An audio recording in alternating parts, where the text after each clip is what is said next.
Welcome to Xpertstec. Today in this video, we will learn about virtual machines file restore with Veeam step by step. We can restore specific virtual machine files from the Veeam backup, VMDK, VMX, and others. Virtual machines file restore is helpful if some virtual machine files have been deleted or corrupted and we need to replace them in our environment. So how to do that? I'll show you step by step. Step 1. Open Veeam Backup and Replication console.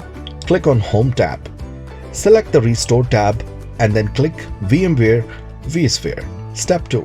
Click on Restore from Backup. Step 3. Click on Entire Virtual Machine Restore. Step 4. Click on Virtual Machine File Restore, VMX and NVRAM. Step 5. Select the virtual machine you want to restore files and then click Next. To quickly find the virtual machine, you can use the search field at the bottom of the window. Step 6. Select a restore point from the list which you need to restore virtual files from. Step 7.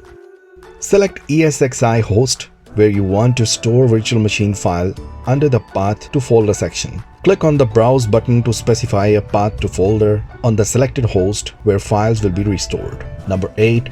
Select Folder window pop-up. Select the destination location where you want the virtual machine files and then click on OK. Number 9. Choose the checkbox next to the files that you want to restore and then click Next. By default, all the virtual machine files are selected. Number 10. Type a reason for restoring virtual machine files and then click on Next button. Step 11. Review the summary for restored task and then click to Finish button to start the virtual machine file restore.